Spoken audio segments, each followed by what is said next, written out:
I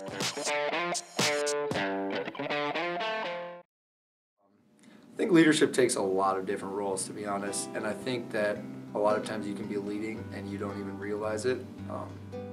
I think that you can have those people who get up and they can try to tell people what to do, and that's their form of leadership. You know, it's kind of like, I don't want to say like a dictator role, because they're not like, that's necessarily not what their objective is. They're just a very like commanding leader. They kind of like to be in control of everything. And I think control like kind of falls under a couple of different leadership aspects, but like this certain type of like commanding leadership, I think that really falls under that. I think you got leaders who just kind of do it by influencing people, not necessarily like to a commanding level, but just, you know, some sweet talking, you know, maybe why don't we just do this, like, and that doesn't necessarily, I mean, that can come off in a bad way, but that doesn't necessarily mean for a bad thing. You can get a lot of people to do a lot of great things with a little bit of sweet talking and influence. I think there's also leadership by doing.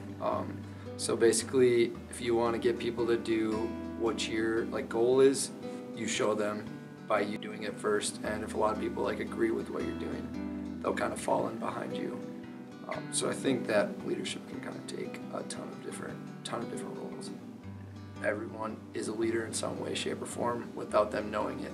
I think it can be something as simple as like, say your teacher gives an assignment and you're sitting next to 3 other kids who are like pretty influenced by people around them, and you're just like, yeah, I'm not doing that assignment.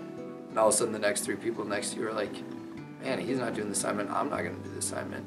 And right there you just led 3 people to do something that you didn't even think you were gonna do. Say the opposite, you're like, sweet, I'm gonna do this assignment tonight. 3 kids next to you are like, hey, you wanna work on this assignment together? Boom, you just led 3 people to do something, and you didn't even realize that you were doing it. And so I think everyone somehow, some way, is being a leader in their life, even if they would not qualify themselves as a leader.